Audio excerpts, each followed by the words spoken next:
Azərbaycanda ildən ilə pensiyaçıların sayında azalma müşahidə olunur. İddialara görə yaşın artırılması da məhz buna xidmət edir.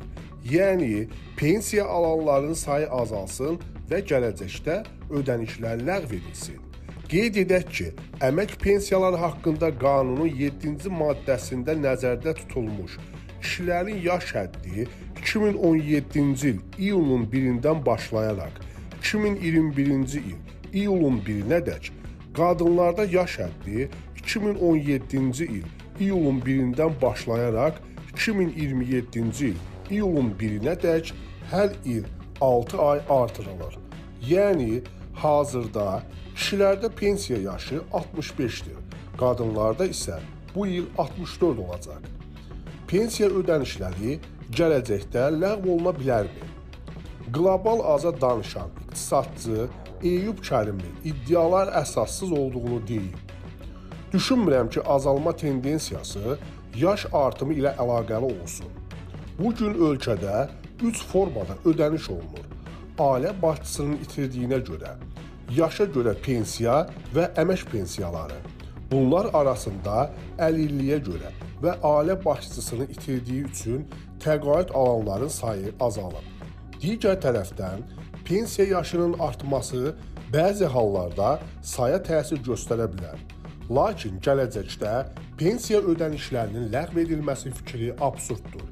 İqtisadçı bildirib ki, belə qayda dünyanın heç bir yerində yoxdur. Hesab edirəm ki, hər ölkənin əsas prioritet istiqamətlərindən biri pensiya hüquqlarının tanınmasıdır. Bu da mütəmadi olaraq həyata keçirilir.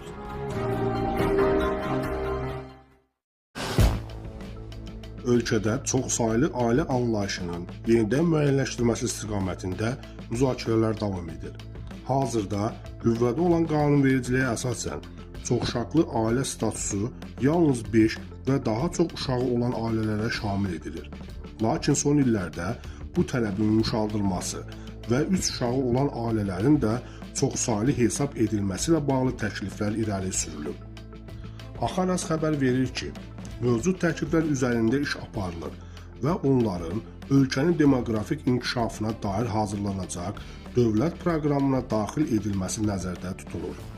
Ekspertlər hesab edirlər ki, belə bir addım ailələrin sosial rifahına müsbət təsir göstərə və doğum səviyyəsinin artırılmasına töhfə verə bilər. Statistikaya əsasən, hazırda ölkədə bu kateqoriyaya aid olan 100 mindən çox ailə var. Əgər qanunvericilikdə dəyişiklik edilərsə, həmən ailələr çoxuşaqlı statusu alınacaq və onların uşaqları sosial müavinətlərdən yararlanmaq hüququ əldə edəcəklər. Bu isə daha çox ailənin dövlət dəstəyindən faydalanmasını təmin edəcək. Məsələ ilə bağlı Sağlam Cəmiyyət Hərəkatının rəhbəri, sosioloq Elçin Bayramlı News 24 Aza açıqlamasında bildirib ki, artıq uzun illərdir Azərbaycanda faktiki olaraq çoxsaylı ailə modeli 3 uşaqdan ibarətdir. Biz artıq bir uşaqlı ailə modelinə keçmişik. Az hallarda bəzi ailələrdə 2 uşaq olur.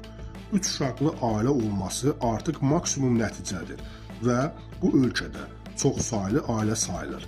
Baxmayaq ki, qanunda 5 və daha artıq uşağı olan müavinət verilir.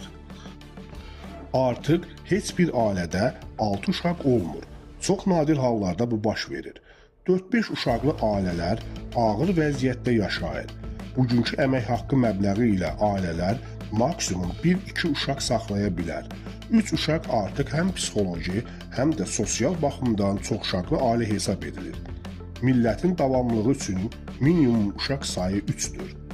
Ekspert qeyd edib ki, dünya ölkələrində doğum səviyyəsinin azalmaması üçün müxtəlif sosial proqramlar həyata keçirilir.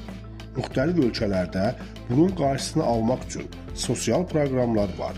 Bizdə uzun illərdir bu məsələ müzakirə olunur, lakin hələ ki heç bir nəticə yoxdur. Heç olmasa 3 və daha artıq uşağı olan ailələrə sosial yardım ayrılmalıdır. Evlənmələrin sayı azalıb, boşanmalar artıb, uşaqpulunun verilməsi mümkündür, lakin hələ belə bir qərar qəbul olunmur. cəmiyyət olaraq daha ciddi problemlərin yaşamaması üçün bunun qarşısı alınmalıdır. Qeyd edək ki, hazırda 5-dən çox uşağı olan ailələrə sosial müavinətin aylıq məbləği hər uşaq üçün 105 manatdır. 3 uşaq üçün bu məbləğ aylıq 315 manat təşkil edir.